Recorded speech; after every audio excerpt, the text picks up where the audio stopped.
আল্লাহ নবী যখন রাস্তা দিয়ে হেঁটে হেঁটে যাচ্ছিলেন, দেখতে পাওয়া গেল আল্লাহ নবী সেই কালো সাহাবী একটা গাছতলায় বসে কাঁদছিলেন।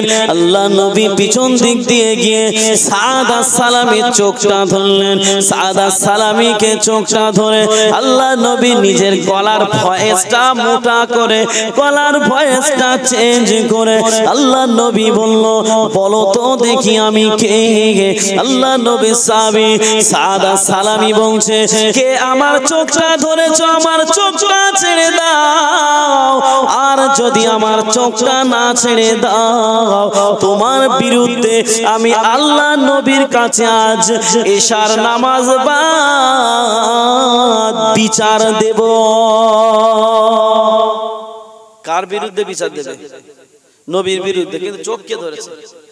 নবী ধরেছে, কিন্তু সাদ আস-সালামী বুঝতে পারছে না। আল্লাহ রাসূল বলছে, বলো তো দেখি আমি কে? গলার আওয়াজটা এরকম ভয়েস চেঞ্জ করে বলছে, বলো তো দেখি আমি কে? আমরা আমাদের বন্ধুদের সঙ্গে এমন করি না পিছন দিক দিয়ে জড়িয়ে ধরে এই বল তো আমি কে? হয় না?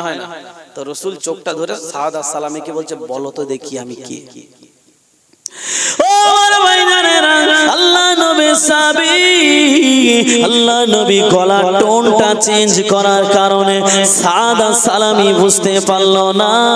দেখতে পাওয়া গেল আল্লাহ নবী সাহাবী আল্লাহ নবীর গায়ে হাত দিয়ে দিয়ে আল্লাহ নবীর বদনটা টিপতে লাগে।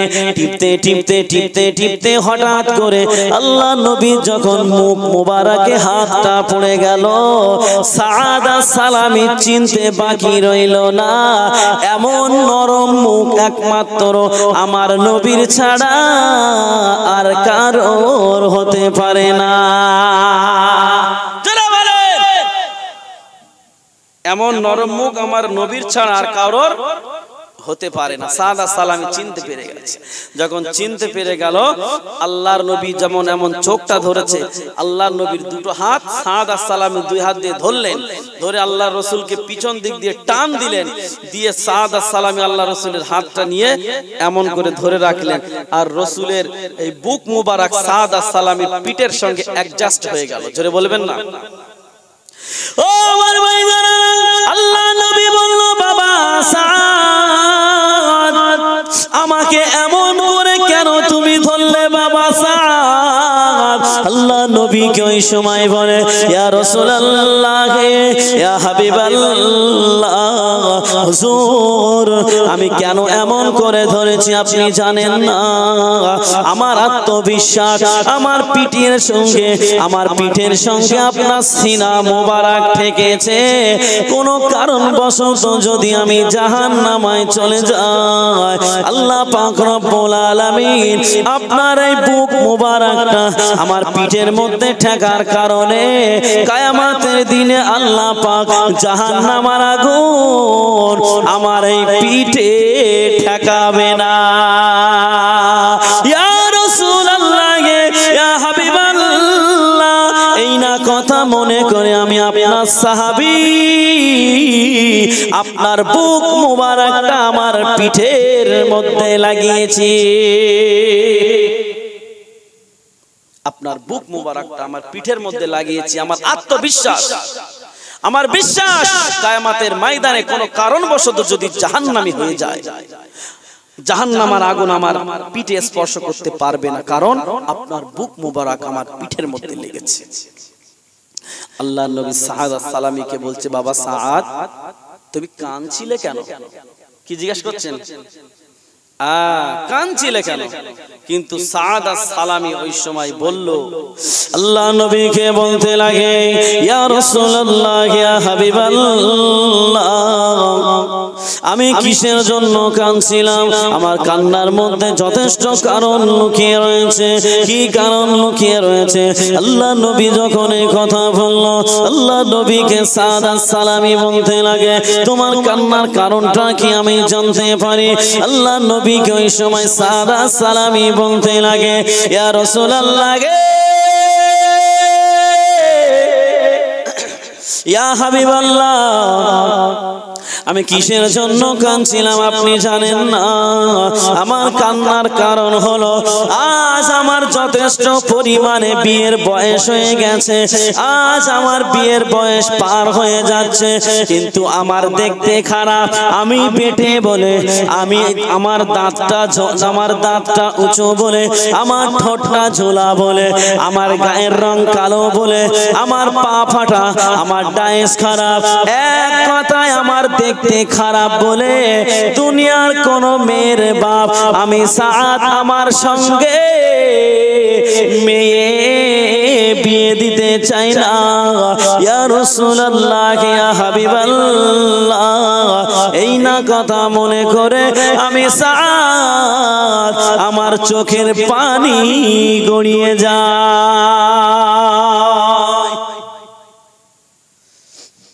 বলছে দুনিয়ার কোন মানুষ আমার দেখতে খারাপ, আমি বেটে, আমি বিদঘুটে, আমার ডায়েস খারাপ, আমার দাঁত উঁচু, আমার ঠোঁট ঝোলা, ঠোঁট মোটা, আমার পা ফাটা, আমার গায়ের রং বেলালের মতো কালো, আমার সঙ্গে কে মেয়ে দিতে চাই না।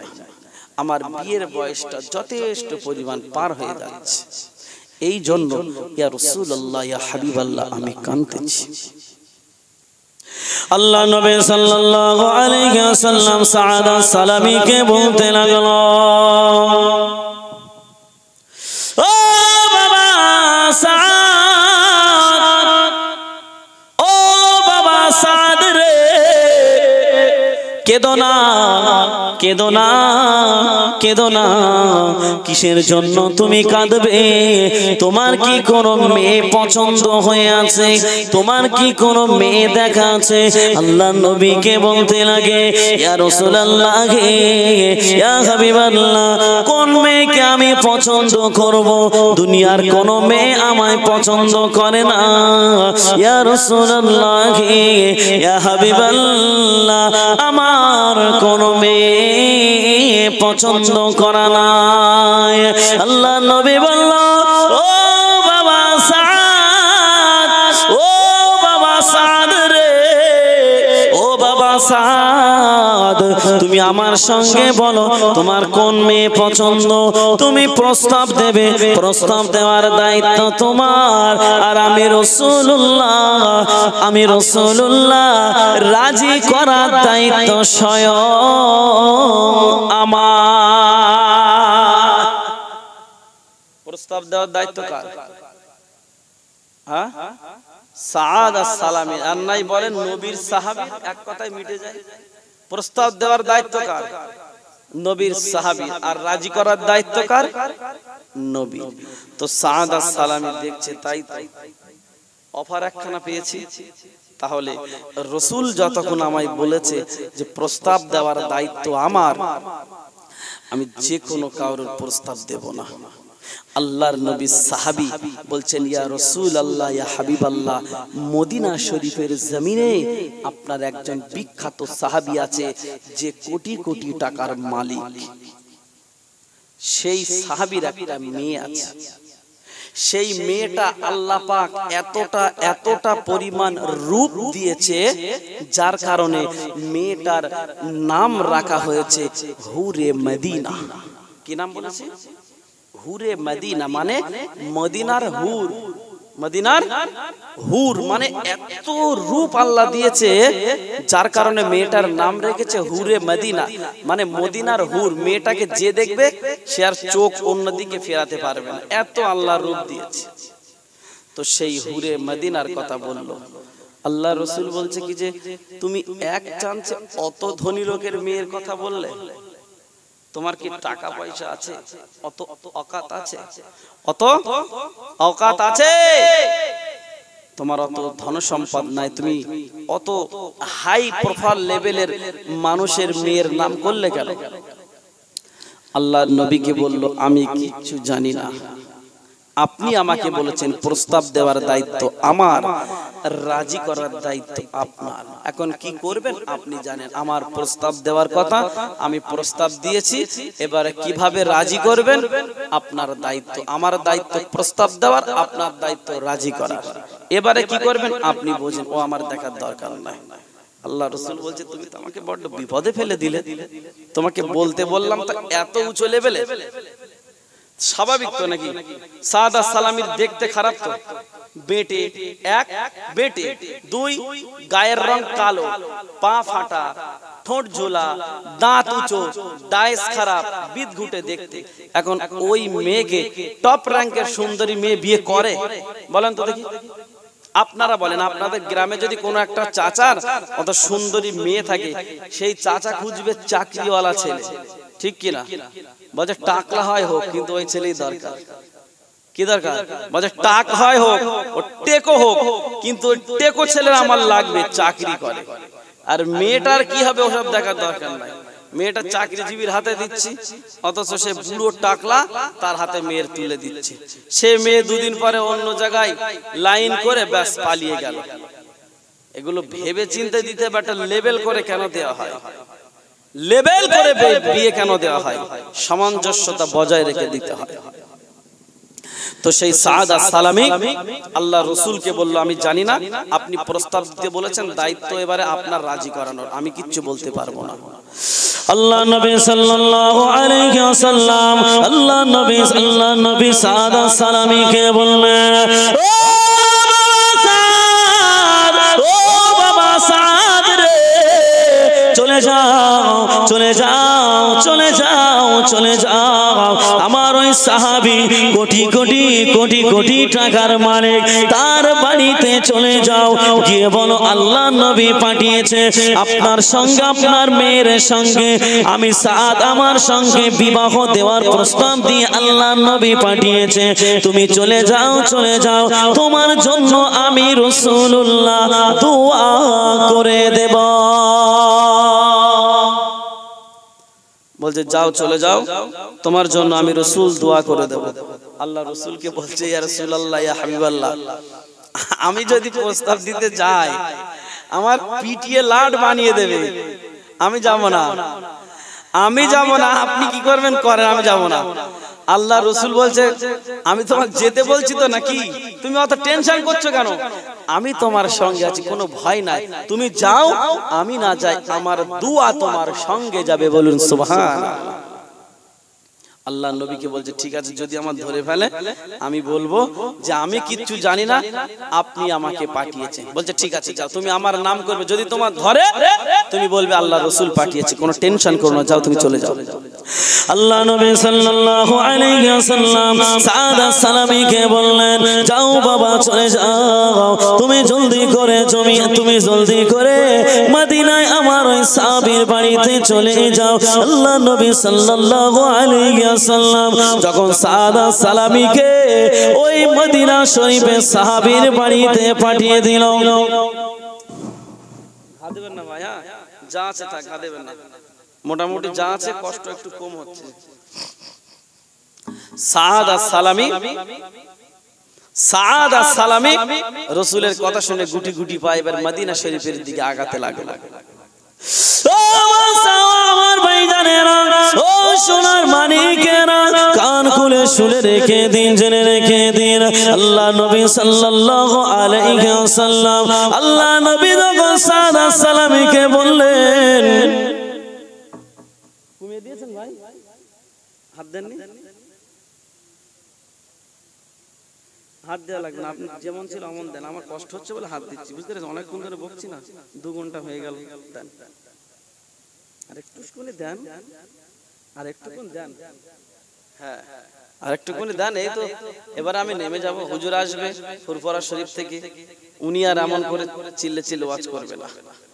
আমার একটু প্রেশার লাগে সব সময়, আর আমি মাইকে উঠলে মাইকওয়ালারা ভয় করে, বলে ওই মনে হয় চোংটং এবার কেটে ফেলবে। যেখানেই যাই মাইকওয়ালারা মাইকের পাশে বসে থাকে, আর আমি কি করি, মাইকের সাউন্ড সেটিং করে সরিয়ে দিই, কারণ আমি এইদিকে ওয়াজ করবো, ওইদিকে সাউন্ড কমিয়ে দেবে। বুঝতে পেরেছেন? আবার বকে বকে বকে বকে ঠিক হয় না। আমি প্রথমে ওয়াজ আমার 5 মিনিট ছাড়া 10 মিনিট লাগে, কিন্তু আমি সাউন্ড ঠিক করে তারপর ওয়াজ করব, কারণ আমি বক্তব্য দেব শুধু আজকের এখানে দেব তা নয়, আমার প্রতি রাতে প্রায় রাতে আমাকে জলসা করতে হবে। তাহলে আমার যে কথা বলতে হবে, আর আমার মহল্লা আছে, কলকাতায় ইমামতি করি, উত্তর দমদম এয়ারপোর্টের পাশে। তো আমার সেই মহল্লায় এই শবে বারাতের সময় বাড়ি বাড়ি পড়ে। আপনি বলুন তো দেখি, একটা মানুষ সারাদিন যদি পড়ে তার গলা ঠিক থাকবে? যদি একটু মাইকওয়ালা ভাইয়েরা আমাদের সহযোগিতা না করে, আমরা গলার ওপর পিসার দেখে কিভাবে চলবো? এই রাত্রে জলসা করা, দিনের বেলা সারাদিন খতম পড়া, আবার ফের গ্রাম পড়া, আবার ফের এদিকে দোয়া দরুদ করা, সবরেসানি করা, জিয়ারাত করা, জলসা করা, কত রকমের চাপ প্রেসার থাকে। ওই জন্য আমাদের তো গলার উপরে সব। এখন যদি আমি আপনাদের এখানে এসে যদি ভাঙা গলায় চাটনিওয়ালার মতন ওয়াজ করে যাই, এখন সকাল হলে কমিটির ছেলেদের বলবেন যে কোথার থেকে একটা হুজুর এনেছে সে চাটনিওয়ালার মতন ওয়াজ করে বেরিয়ে গেছে। হবে না? হবে না? আমি চাই আল্লাহ যেন খুশি হয়, আল্লাহ খুশি হবে, রসুল খুশি হবে, বান্দা খুশি হবে, এবং বান্দা যেন খুশি হয়ে খুশি মনে ওয়াজটা মেনে নিয়ে 5 ওয়াক্ত নামাজি হয়ে যাবে। বলুন সুবহানাল্লাহ। আমার নিজের জন্য নয়, যা কিছু করি আল্লাহর জন্য। ও আমার ভাইজানেরা, ও সোনার মানিকেরা, কান খুলে শুনে রেখে দিন, রেখে দিন। আল্লাহ নবী সাল্লাল্লাহু আলাইহি ওয়াসাল্লাম, আল্লাহ নবী সাদা সালামীকে বলল, ও বাবা সাদ, তুমি চলে যাও, চলে যাও, জলদি করে চলে যাও, আমার ওই সাহাবীর বাড়িতে চলে যাও, আমার ওই সাহাবীকে গিয়ে বলো আমি রাসূলুল্লাহ পাঠিয়েছি, আমি রাসূলুল্লাহ পাঠিয়েছি তোমার মেয়ের সঙ্গে বিবাহের প্রস্তাব দেওয়ার জন্য। আল্লাহ নবী সাল্লাল্লাহু আলাইহি ওয়াসাল্লামের এই কথা শুনে আল্লাহ নবী সাহাবী গুটি গুটি গুটি গুটি পায়ে মদিনা শরীফে চলে গেল। দরওয়াজায় নক করলো সেই সাহাবীর বাড়িতে গিয়ে। শিল্পপতি সাহাবী, কোটি কোটি টাকার মালিক সেই সাহাবী দরওয়াজায় গিয়ে যখন নক করলো, বাড়ির ভিতর থেকে আওয়াজ করলো, কে এসেছো? সাহাদা সালামি বলল চিল্লে চিল্লে, আমি আল্লাহ নবী সাহাবী এসেছি, তোমার মেয়ের সঙ্গে বিবাহের প্রস্তাব, এই বলে পালিয়েছে। কি বুঝলেন? পুরোপুরি বলেনি, পুরোপুরি বলেনি, সাহসে কুলায়নি। বলছে দরজায় নক করলো। একটা বাড়ি, আপনাদের বাড়ি দেখবেন যদি কোনো ফকির আসে, তো সেই ফকিরটা যদি দরজায় নক করে, বাড়ির মহিলারা যদি ফাঁকায় নাও বেরোয়, ওরা কিন্তু জানলা দিয়ে উকি মেরে দেখলেও দেখে, দেখে না? দেখে না? দেখে তো। তো সাদা সালামি যখন ওই ওনাদের দরজায় গিয়ে নক করেছে, ভিতর থেকে ওই সাহাবী বলছে, কে? বলছে আমি রাসূলের সাহাবী। আর ঘরে ছিল হুরে মদিনা।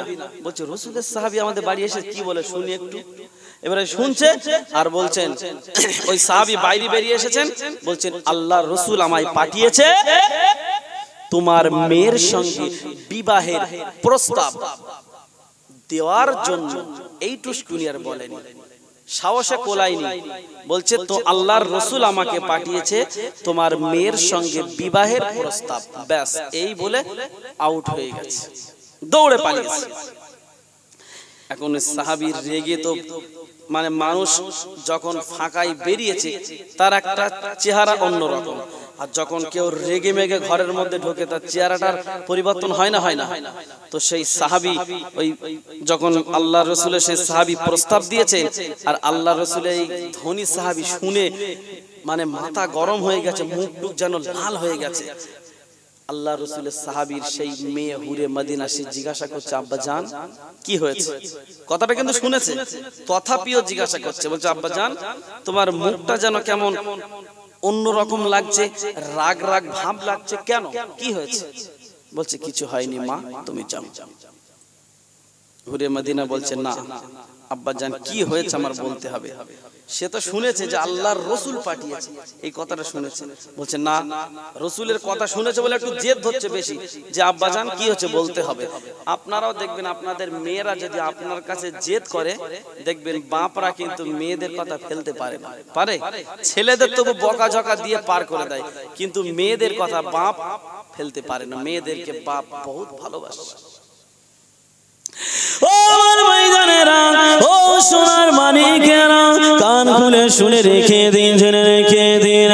আল্লাহ নবী সাহাবী সাদা সালামী দেখতে পাওয়া গেল বাবা আল্লাহ নবী সাহাবীকে বলল আল্লাহ নবী আমার পাঠিয়েছে আপনার মেয়ের সঙ্গে বিবাহের প্রস্তাব, এই কথা বলে পালিয়েছে।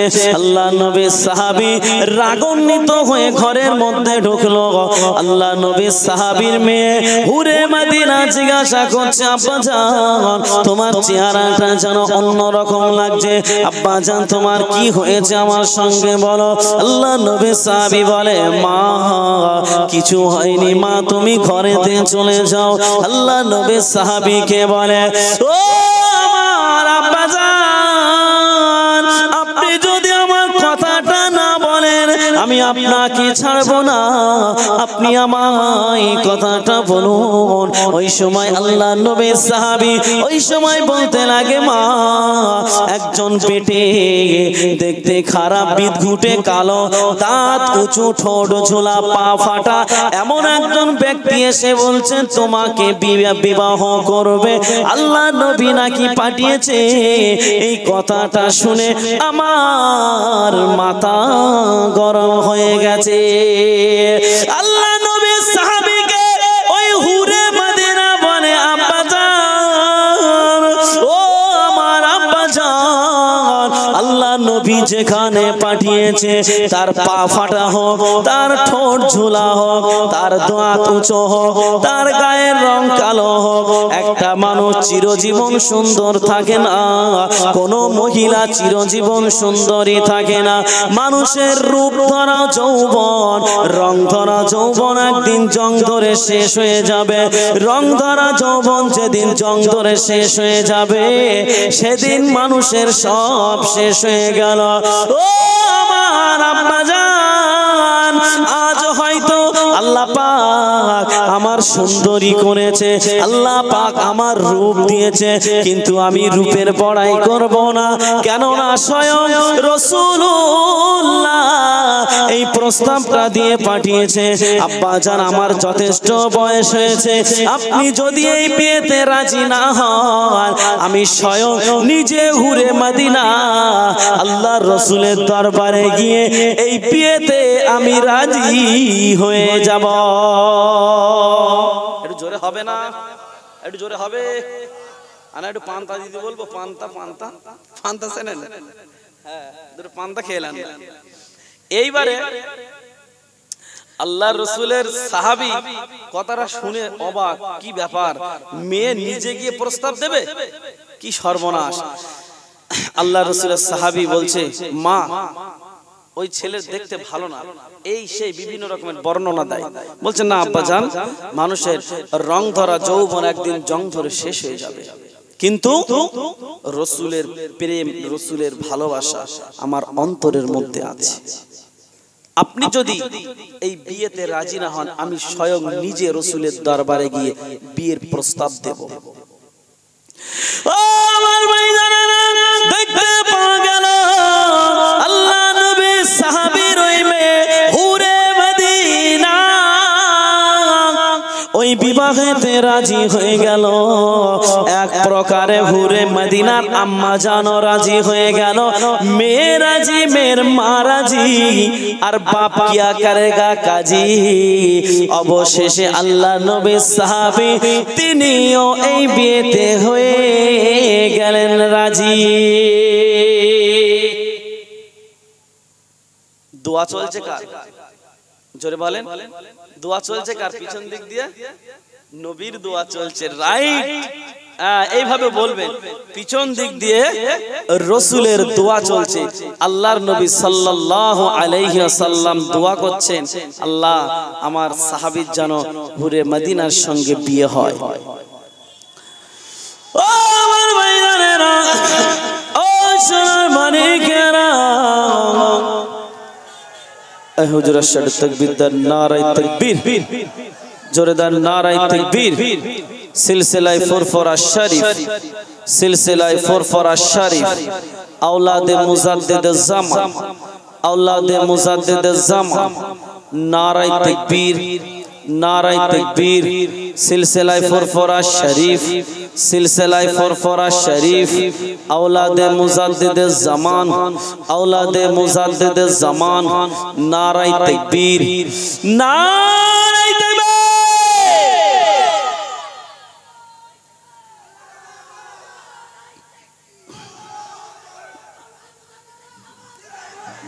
একটু জোরে তাকবীর দেন, নারায়ে তাকবীর। আর একটু জোরে দেন, নারায়ে তাকবীর। সিলসিলায়ে ফুরফুরা শরীফ, সিলসিলায়ে ফুরফুরা শরীফ, নারায়ে তাকবীর, নারায়ে তাকবীর। তো বাবাজি বক্তৃতা লম্বা চওড়া করলাম না তো আমি কি বলি শোনেন, বক্তৃতাটা আমি এখানে ইতি করে দিলাম, কারণ